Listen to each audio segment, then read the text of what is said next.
Alaikum, family. Tuned in to Sajdah Wendy Muhammad channel, and this is the Sajdah channel. Welcome, welcome, and welcome. So we're going to just talk a little bit today about being our authentic selves. Okay. Friend, tell a friend some announcements about some things that are going on next week, and after a few short commercials, a beautiful prayer. We'll see in a few.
O Allah, guide me among those whom Thou hast guided aright, and preserve me among those whom Thou hast preserved, and befriend me among those whom Thou hast befriended.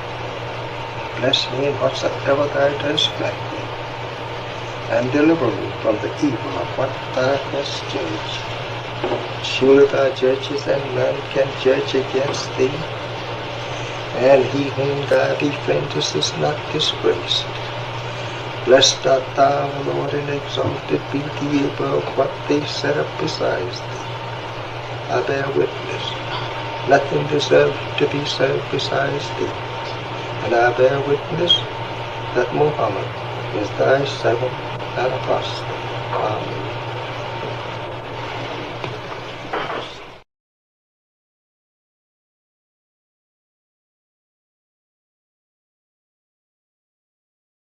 It comes and say, "Want to mess up our prayer? We're going to do our own prayer ourselves." Okay. We're going to start this podcast off with prayer. Oh Allah, I seek Thy refuge from anxiety and grief. I seek Thy refuge from cowardliness and helplessness. And I seek Thy refuge from being overpowered by debt and the oppression of men. O Allah, suffice Thou me with that which is lawful. Keep me away from that which is prohibited. And without grace, O Allah, make me free from want of what is besides Thee. Amen. If you have a copy of my book, you'll have a copy of that prayer in the book. And it's a powerful prayer. I literally just kind of sat there and dissected it a little bit. I got so much to tell you. Got coffee? And I don't know if we've actually really, talked kind of in with each other since the play that we had at Honorable Elijah Muhammad's home. Fabulous, fabulous, fabulous. One of the goals and one of the things that I try to do with anything that I do is just bring a certain energy and a certain spirit to the space, to the program. I try to be there during our rehearsals to invoke a spirit. It's very, very important to me. And by the grace and mercy of Allah, so far with our events at the house, we have been very successful. And we do these private things, something not very different from what you would have done in the 1900s in your living room. So they're not big productions, not things where we put out these massive, you know, sales drives and things like that. They're just very small, intimate things, something that I would do in my own living room. So let's see, I would say in this particular series, the first was the opera, the Black Opera in White. If you came to that, there was a real healing that took place from the music, the energy. It was just something about the way the sun just shone through the windows. And then we postponed. We're going to do Black and White. We postponed it because it's a few more people and a little bit more involved, and we're still working on a few things. So inshallah, we'll be able to chat with them and bring something more towards the spring. And then, or maybe sooner, because we'll be ready sooner than that. But we'll see what their schedule is. But then we did The Day I Met God, which is our living room series. Was the energy. People left there going, oh my gosh, the energy was absolutely incredible. And if you watched it online during the replay, then I think you got a feel for what we felt being there.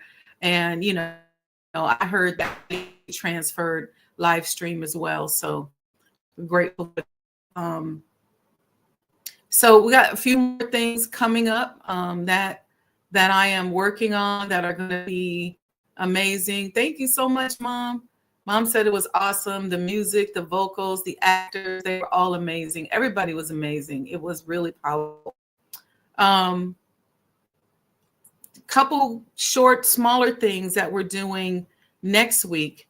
Y'all know I'm still in the middle of doing book promotions for the book, The Art and Science of Business.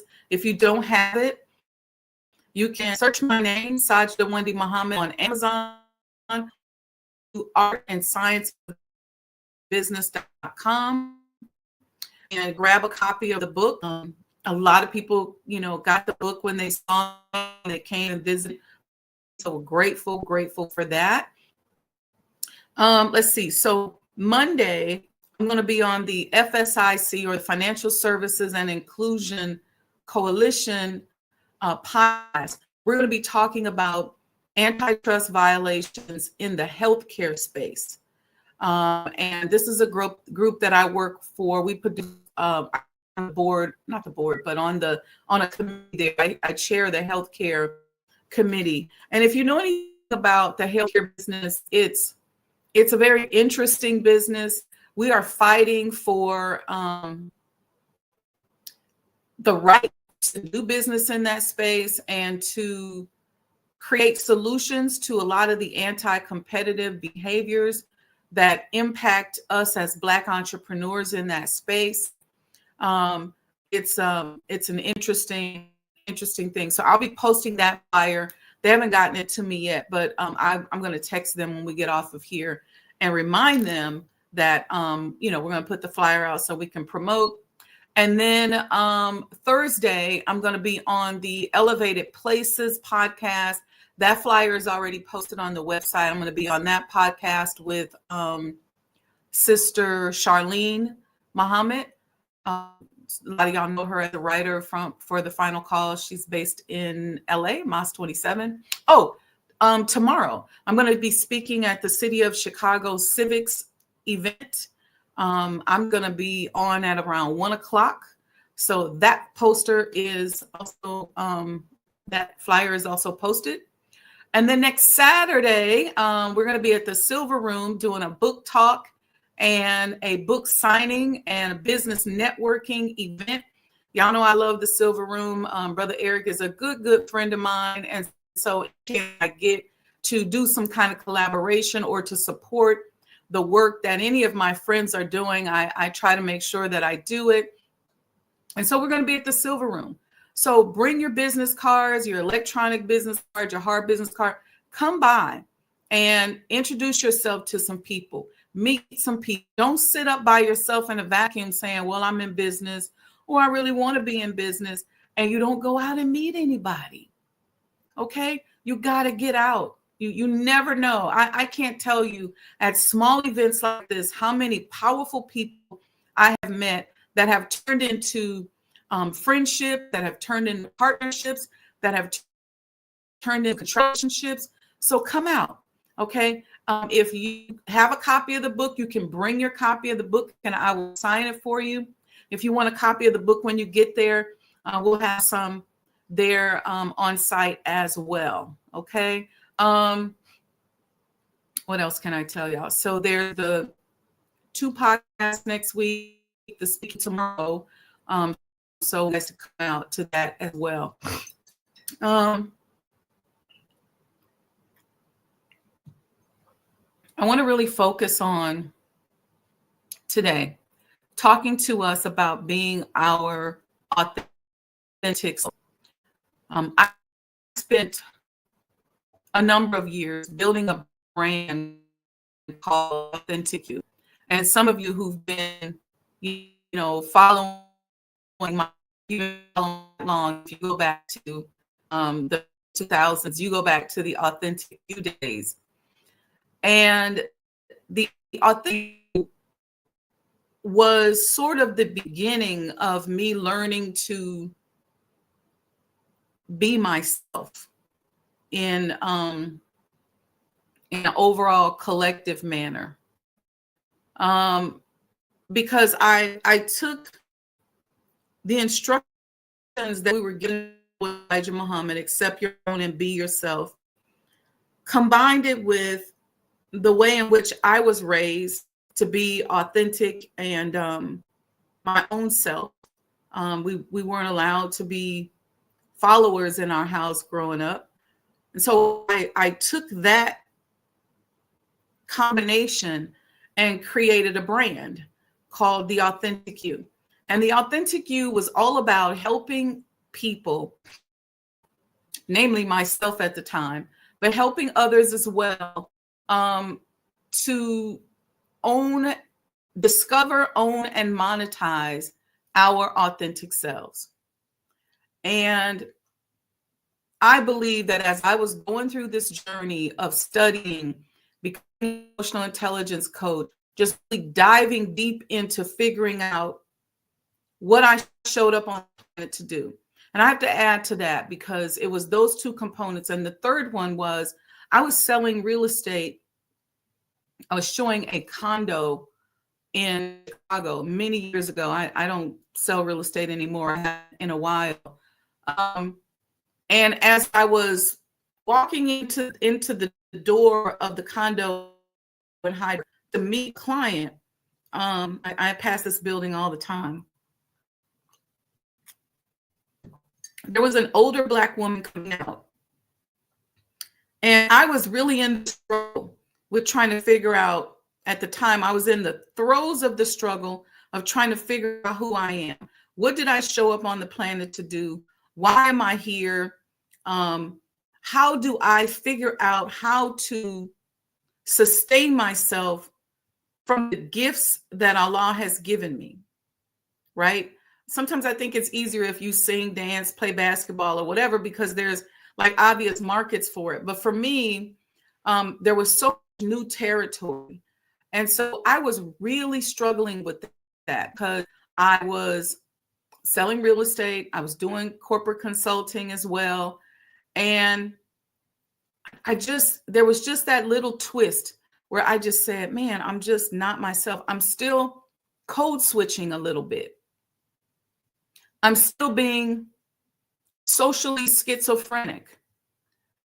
And I put it on my heart so heavy that I was struggling with it. So as I was developing these brands, I got the messenger over here going, accept your own and be yourself. And, my mom's thing with be yourself, don't be following nobody. I had that. And this woman said something to me elderly woman coming out the door. And so when I had the code to get in, the buzz went off and I opened the door. When I saw her coming through, I stepped back to let her go past me. And when I stepped back to let her go past me, she stopped right in front of me and looked at me and said, "Your problem is that you have to figure out what you showed up on the planet to do." And I was like, and I'm one of these people that people just walk up to me and prophesize to me on the street. So I was used to that. But normally not that accurate. Like she literally, I was thinking about this, working on this, crying about this, praying on this, and she stopped right in front of me and said, "Your problem is you need to figure out what you showed up on the planet to do." And I just remember how jarring her words were to me. And then I was like, is it that obvious? Say anything to her. She kept going. She did not stop for me to say anything more to her. And I went in, showed the property. I remember being very distracted. And, I came out and I was just like, this is something I work on, something I have to figure out. So I fully launched the brand. And since then, I've sort of folded it into, it's in the art and science of business. There's also a chapter on the book. It's in everything that I do in terms of my consulting and teaching people, even with business. What was this created for? Who is the owner? What did you show up on the planet to do? Because today, you didn't the planet to work 80 hours a week to pay for a car and a house. You didn't show up on the planet to be a slave to somebody else. You were on the planet as an expression of the Creator. There's a piece of the Creator in you that represents a statement that the Creator desires to make through you. See, when we're functioning at a higher level, everything we look at in nature is making a statement. Sometimes one of my meditations is I'll go near water and I'll just say, what statement is this water making today? What statement are these trees making? Are they making a collective statement? Is it that one tree that's making itself known, sticking itself out? What did you show up on the planet? What statement did Allah say, I want to make? So I'm going to go to the earth in this particular way. I'm going to look like this. I'm going to be from this particular area. I'm going to have this skin color. I'm going to have these types of eyes. I'm going to have this nose, these lips. Who is this person? And what did you show up on the planet to do? And I think that this is one of the machinations of the devil, I would say, because we become so preoccupied with either doing his will or fighting against him or trying to figure out if he even exists or not, that we lose sight of who we are. And our challenge is that in the midst of all of that, in the midst of trying to be positive, trying to grow, trying to nation build, all these things that we have to do, we also have to discover who we are and what we showed up on the planet to do. And that has to be a quest. It may take you years. It may take you a lifetime. You may feel like it's evolving and folding, but once you start searching for it, no matter where you are on this timeline, whether you're a 20-year-old on this timeline, you've been on this timeline 20 years, or whether you've been on this timeline 70 years, it's never too late to figure out, what did I show up on this planet to do? And what is my mission right now? Do I have several missions? And am I always evolving in terms of how up through me and in me. And that's part of one of the big tasks that we have. And I'll tell you, we ignore it most times because we go out and we do the things that other people want us to do. We do the things that make us seem safe or make us look good in the eyes of other people. We don't want folks to talk about us. We don't want our family to be disappointed. And so we just do what answers those questions and satisfies those needs and those desires and those visions. And we forget oftentimes about ourselves. Many of us years like this. You know, we get busy, we're working, we don't have time to think about who we are. Many of us don't even move around and work out, let alone think about who we are. It's like, forget that. I ain't got time for that. And let me interject here, you guys. Stop making the idea of working out and moving around. Stop defining that you got to take time and get to the gym. You do have to take time to invest in yourselves, but there are things that you can do right while you're watching that TV, watching your favorite program. You can do squats, you can do push-ups, you can do some leg raises, you can jog in place, you can stretch. There are some things that you can do to begin to incorporate movement into your life. And a lot of us as sisters, you know, we just trying to prevent from becoming big mama. Point is, we forget who we are. And oftentimes when we forget who we are, or we're not even in the pursuit of who we are, there becomes a certain bitterness. And sometimes we wonder why, when we start navigating life, we become cantankerous and competitive. Why do we hate on the next person that seems to be a little bit further down that road of discovering who they are? Sometimes we look at other people and say, oh, I want to be them. I had a sister to me, she said, I want to be you. I said, you listen, let me tell you something. There's a heavy weight and a heavy over here. Be yourself. I'm not saying that your burden won't be heavy. I'm not saying that it won't be challenging, but don't just look at somebody else and go, I want that. Take pieces of what you see of them, and you can use that, incorporate that into your life. But don't waste your time trying to be somebody else. So oftentimes we neglect ourselves. We're so busy working a job. We're so busy, you know, doing something that oftentimes gives us an excuse not to pay attention to ourselves. And so when we do that, now there's these jealousies that come up. There's these urgencies that start to happen. We turn 40, we turn 50, and we're like, oh my God, I got to do something.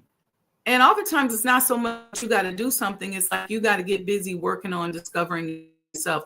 You start to really work on discovering yourself. Your own self will come at you flying. Come at you flying. So in the midst of everything that you do, in the midst of work, in the midst of your posts, in the midst of your committee assignments, in the midst of your rearing your children, taking care of your husband or your wife, or, you know, depending if you're a brother or a sister, take time to put some thought behind who you are.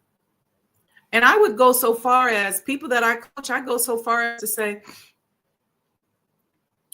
let's do a series of meditations and prayers where we're asking Allah and asking ourselves, what did I show up on the planet to do? Who am I? One of the questions I ask Allah is, what did you decide to express because I'm a material manifestation of your thoughts. Thoughts become matter. I am the matter that came from your thoughts. What were you thinking? I ask Allah that all the time. Even in my everyday endeavors, I say, Allah, what do you desire to share or convey through me in this moment? How can I be your conduit? How can I be authentic to what I showed up on the planet to be? And I may never get there. I may not even live in the conditions that could even come close to the thought that you had in your mind when you formed the matter that became me. But make my path straight. Guide me in that direction. Who am I? Because ultimately, I want to serve you. I want to align myself with you.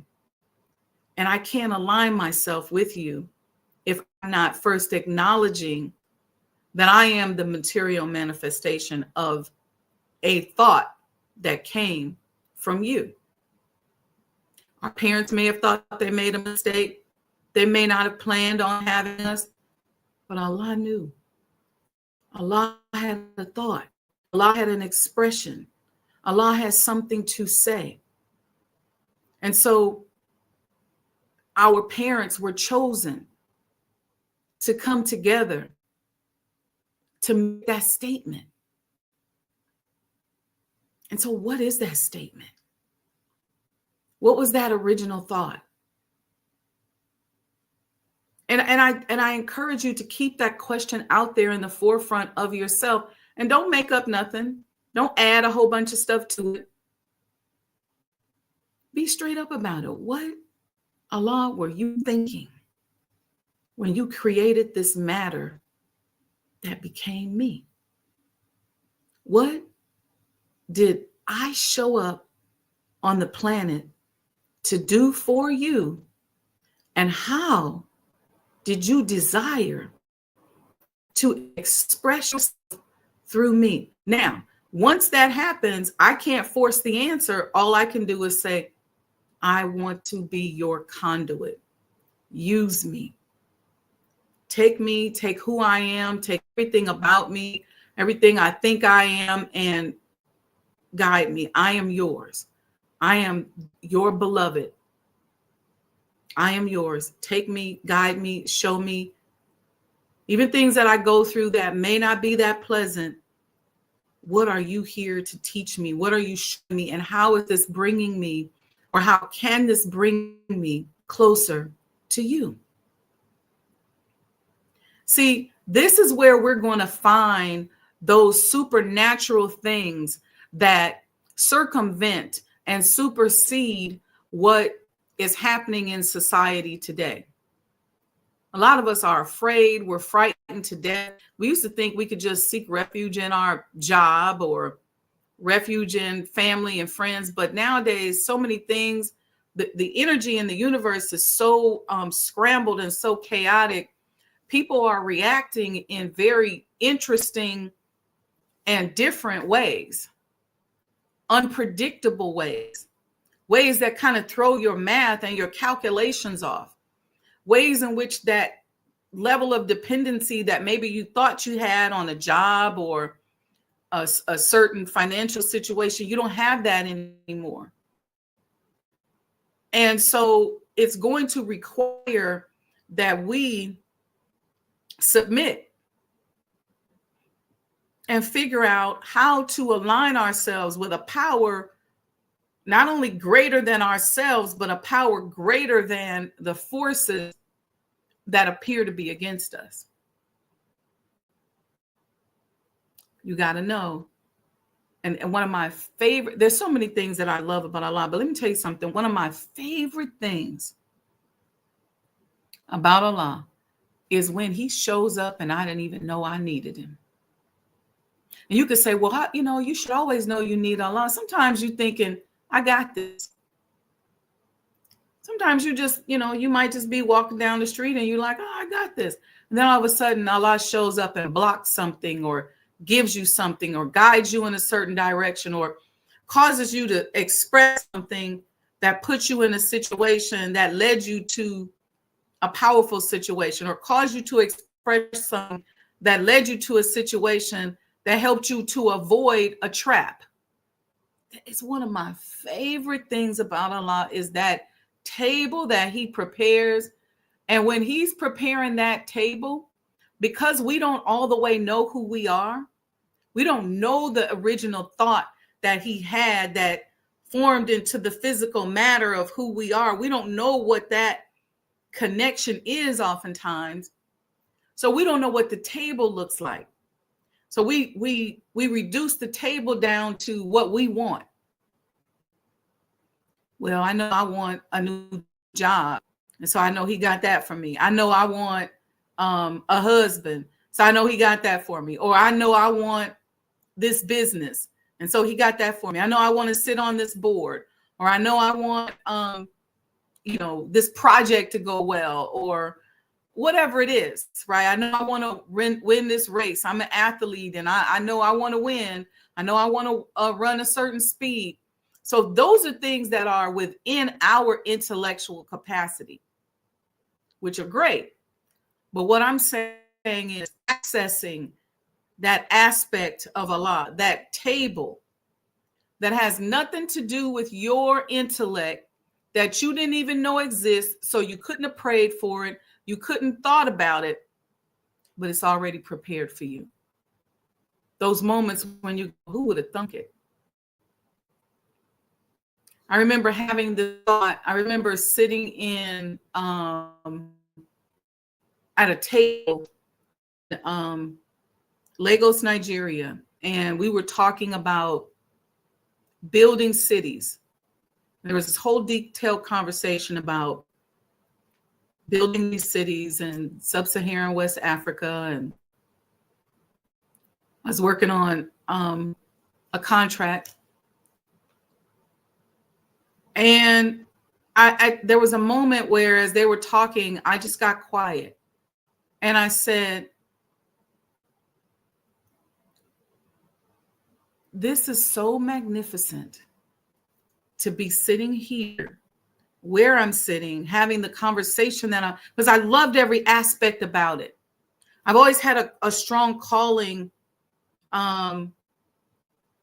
When I fell in love with world history. I don't know if I fell in love with world history, but something I already knew. I've always kind of seen myself throughout the annals of time and living in different places around the world. And I always had the sense that I was very nomadic, if you will, which was proven out when I traced my genetics. But I remember sitting at the table, and I loved everything about it. And I said, who would have thunk that me, this little old girl from Nebraska, would be sitting at a table in West Africa talking about how to build cities? And here I am, a student of the Honorable Elijah Muhammad and the Honorable Minister Louis Farrakhan, and we talk about doing for self and self-governance and building cities and separation, and I'm sitting here? That this is beyond my intellectual capacity. I didn't do this. I didn't do it. I can't let my ego get for it. I can't let my ego not take a moment to give thanks, because I didn't even know this existed. So I couldn't have even prayed for it. I said, Allah, but you showed up and moved me around and put me here. And I found myself at several tables like that throughout my life. And so I started saying, okay, this is part of who I authentically am. And again, in that prayer, I said, don't me to what I know. Don't limit me to my intellect. You are an infinite God. There's nothing you can't do. There's nothing that you can't put in place. There's nothing that you don't own. Allow me access to that. And if you give me these gifts, I will give them to you and to help you. I had this prayer the first day I sat in the mosque after I got my ex. There was a couple things going on in my mind. I remember Brother Yusuf Muhammad, may Allah be pleased with him, was teaching. And he was talking about Master Farad Muhammad, the Honorable Elijah Muhammad, the Honorable Minister Louis Farrakhan. I'd spent my entire as a child sitting up under my grandmother, reading the catechisms, understanding symbolically what the Father and the Son and the Holy Ghost meant. And I remember that moment, the light went off. I said, I got it. I said. And in that thought and hearing that, it took me back to my grandmother. And as I sat there in the audience, I reflected on her. This is like 1990. And I said, I started to reflect on her gifts that I felt in many ways were unused, or were they, right? Did they go down into her children and her grandchildren? And was that her purpose? Was that her reason for being? And one thing that she was very intuitive and psychic. But I was always a bit silently critical of her, which I can admit now, because I felt like she was mean with it. And I said to Allah in that moment, I said, if you use me and allow me to be yours, and you give me just some of those gifts that I know my grandmother has, I know came from my parents, just give me a piece of each of them. I made a pact with Allah. I said, I promise I will use it to help you and to glorify you. And Allah is my witness. I have been focusing to do that ever since. My life right now is a manifestation of that. And I remember the day that the Honorable Minister Louis Farrakhan came to visit at Sajdah House. At that time, I don't think we had gotten the historic registry yet. So we weren't calling it Elijah Muhammad House because I was so worried about being disrespectful and putting his name on it. And he said to me, he said, make sure you share your rewards with your family and friends. And it was a beautiful reminder of what I had promised Allah so many years before. So some of those prayers, I'm saying all this not to over focus you on myself, but to use myself as an example so that you can see how you can utilize your life, your prayers, who you are, to determine what you showed up on the planet to do. Yours don't have to be like mine. You don't have to have the same prayers as me. You don't have to say, well, I sat in, you don't have to be the same. So get out of that where you start trying to match your life with somebody else's. But look at technique and the process that I was stumbling and fumbling my way through that helped me. And maybe there's some of the elements of that you too can utilize as well. And so I started the process of paying attention to how Allah deals with me. Some people dream and they say, when I have a dream, I'm already knowing this and this is going to happen. Or if I dream about cats, this is going to happen. If I dream about fish, this is going to happen. So some people patterns. that Allah uses to express himself to him in pattern. And your pattern don't have to be my pattern. And my pattern don't have to be the next person's pattern. Even if we're relatives, even if we're sisters, even if we're brothers and sisters, no matter what the relationship, we don't have to all have the same pattern. Sometimes we do, but it's not necessary. So don't try to force someone else's pattern on yourself. Don't get jealous because somebody else is expressing their pattern, and then you immediately in your mind start trying to make your pattern like theirs or better than theirs. Don't get into that kind of spiritual competition. Figure out how Allah uses you. You hear people talk about, oh, I get this ringing in my ear. People say, I don't get no ringing in my ear. Some people say, I don't get visions. Some people say, I don't have dreams. They may have something else. You know, I remember there was years I don't recall that I ever dreamt. And then when I came in the nation, I started having 2 recurring dreams. Every time I closed my eyes, these 2 dreams, I had these 2 dreams. And this went on for years. One of them, I was trying to find something or solve something. Once I found it, the dream stopped. The other one went on, I think, a couple decades.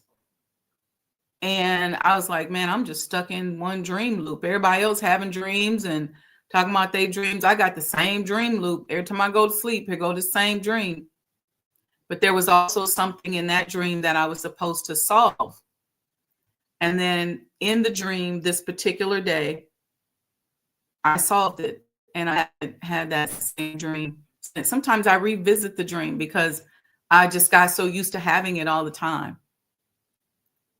But it had they both had something to do with me discovering my authentic self. And so there was an aspect of myself that I was looking for in the dream. And one of the dreams actually had the minister in it.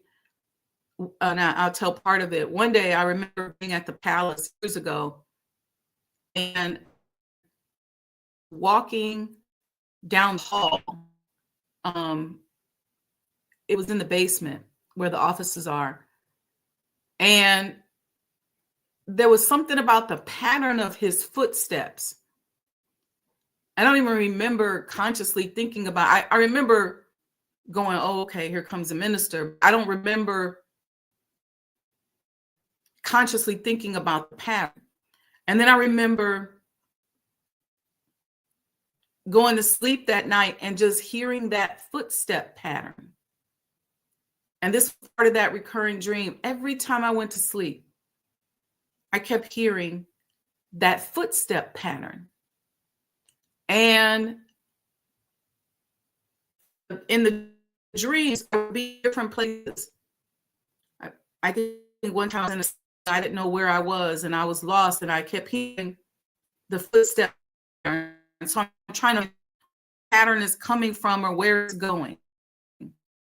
There was another time I was in a forest and there were a bunch of trees lost and I kept hearing that footstep pattern.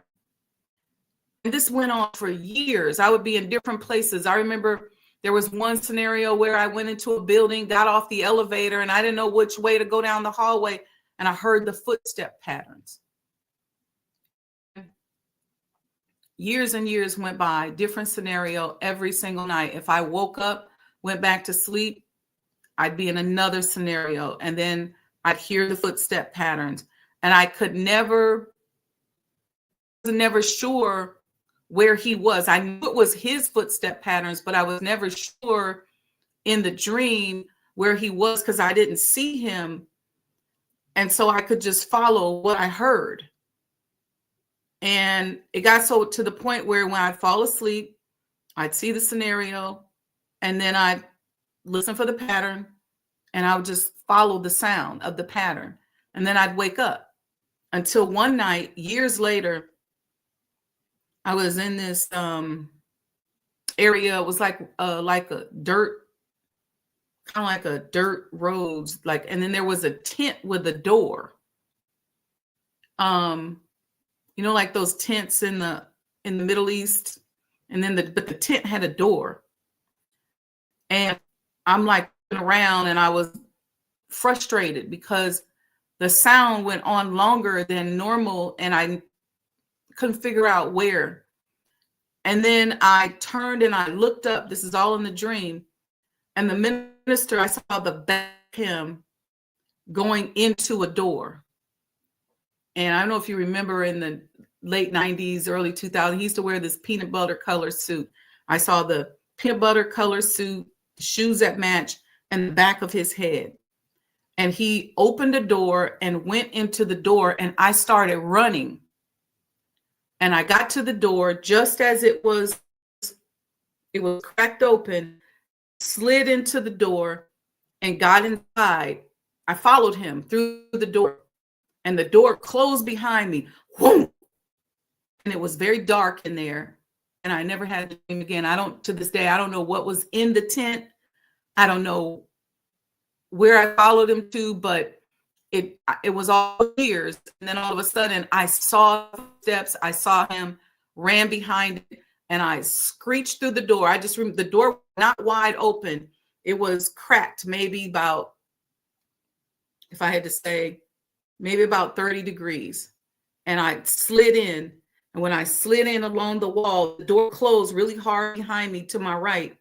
And I was in this dark room, but I knew he was in there because I could hear him walking. But when we got into the room, I could hear him walking. It was dark. I couldn't see it, but he was walking differently. And that was and so everybody would be saying, "Oh, I had this dream," and da da da da da. And I was stuck in the same dream loop. There was another one. I won't bore y'all with the other story, but my point being is this: I had to learn not to try to match my spiritual journey and my spiritual communications and what was coming up out of me, because my foundation is Islam. I'm a student of Master Sajdah Muhammad and the Honorable Elijah Muhammad and the Honorable Minister Louis Farrakhan. That is my foundation. And so I had to make sure that I wasn't trying to match what other people were experiencing with what I experienced, because I was in this dream loop for years. And when I say years, I mean years. This is like 10 years. I think the other one might have been 20 years. My point is this: it's important for us to discover our authentic self. We are the manifestation of a thought. And so the question is, what is that thought? Who are we?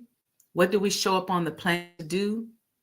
And how do we utilize our foundational studies to help us to discover what we showed up on the planet to do?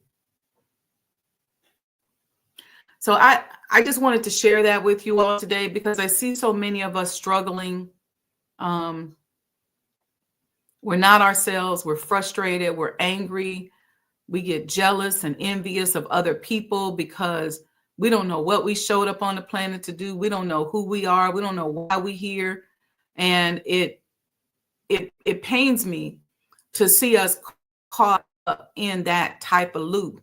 And a lot of times we get caught up in that type of loop. I know I got caught up in that type of loop because of polytheism. So you start making gods besides Allah. And then this over here becomes your God, and this over here becomes your God, and that over there becomes your God. And you start loving this and this and this, and you get all these gods. You start chasing down all these gods, and then next thing you know, you're lost. And then you look up and now you're mad. You're mad at the next person because they look like a little bit further along on the journey. Let all that go and ask Allah those questions that we talked about here today. All right. I see y'all in the chat. Let me know if this helped somebody today. I think this was somebody's word today. Let me know. Hey, Mom, I see you there. It says happy Friday, everyone. Sister Betty in the house. She's here. Mom says thank you. I read that one earlier, but we'll read that again. She said on producing your play. It was awesome. Music, vocals, actors. Listen, Sister Margaret put her foot in that play when she wrote the script. I am so honored to be the executive producer, and we have from that we've got other museums that are like, yeah, I want to do it too, and so we are excited to be able to share our story as a people, as a way of preserving, using art as a way of our story and telling our history.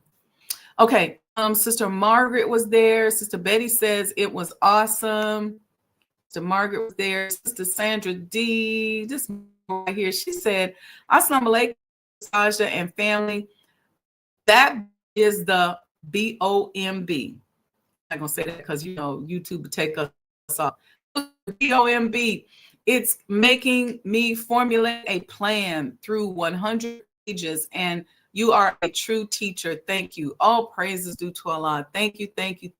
It's 307 pages, so you got to get through it. Take your time, study, get your notebook out. But that's what it's designed to do, to transform us, to get us on the path of doing for self, get us on the path of self-governance, getting us on the path of being problem solvers, getting us on the path of unity, getting us on the path of economic sovereignty as we move into this next phase of our sojourn here in the wilderness of North America, becoming global citizens. It's all in there. All right, so get your copy. Go to artandscienceofbusiness.com or search my name, Sajdah Wendy Muhammad, on Amazon. You can get it, there as well. Sister M says, she sends us greetings. She says, Assalamu alaikum. Why do you say Assalamu alaikum? People don't know what that means, because I'm telling you what it means. So Assalamu alaikum simply is Arabic, and it means peace be unto you. Just like in the Bible where Jesus would walk up to people, or if you're in the Catholic Church, you have that moment where you turn and say, peace be unto you. We are taught that the greatest prayer that we can pray for anyone is the prayer of peace. And in today's day and time, we know we need some peace. So we say to you as Muslims, we say Assalamu alaikum. We say that to each other because we're praying peace upon those that we come in contact with. So we don't weaponize Assalamu alaikum. Sometimes we get, as Black people, we get creative trying to get to Assalamu alaikum. That's not how we're supposed to use it. Or somebody make us mad, we be like, Assalamu alaikum. That's not how we're supposed to use it. It is a prayer. It's a prayer of peace. And it's a prayer of peace that we wish on anybody that comes into our space. All right. So even if you're a cantankerous old devil, we're going to wish you peace, because that's a prayer that we wish for everyone. Sister Mildred says, your message today is on point. All praises due to Allah. Thank you, and thank you. Okay, family. So Saturday, we got the City of Chicago event. I'll refresh all these posts on social media so y'all can see it. Monday, we got the FSIC podcast. We'll get that flyer up. Thursday, we got Elevated Places podcast. Saturday, we got an appearance at the Silver Room. So make sure you show up. The QR code for the Silver Room RSVP is on the flyer. So click it, scan it, and RSVP and come out, network, socialize. Some of y'all got to buy holiday gifts. Some of y'all about to get these lump sum checks, especially y'all in DC. Y'all going to get lump sum checks for all y'all back pay. And I know some of y'all behind on y'all bills, but some of y'all are not. Some of y'all are not. So you're going to be buying holiday gifts. Make sure you get the Art and Science of Business as one of your holiday gifts. You can get a commemorative Elijah coin as one of your holiday gifts. Kwanzaa. Some of y'all still celebrating Christmas. Some of y'all Savior's Day gifts. Whatever. But buy black this holiday season. Okay, family, may Allah bless each and every one of you. I want you to remember that it's not personal, it's vibrational. All right. So let's see. Our StreamYard been cutting up a little bit. Let's see if we can play this commercial, and we'll see you all, inshallah, on tomorrow. Assalamu alaikum. The Honorable Elijah Muhammad, who in my judgment is the master historian, taught us that of all our studies, history is the most attractive, and it is best qualified to reward the researcher. History is most attractive. Why should history be most attractive? Because history is the recorded time of the human family in its struggle to overcome obstacles. There is no life that is without struggle. The Holy Quran teaches us that man, meaning man and woman, is made to face difficulties. And after difficulty comes ease. But it is history that guides us through difficulty. For if you know how people who had difficulty yesterday got through, and if your difficulty is somewhat similar, then today we also can get through if we follow the guidance of history. This is why Carter G. Woodson and many of our black giants fought for black people to know our history. Because in not knowing our history, we don't have a guide. And without a guide, we are lost. No wonder the Bible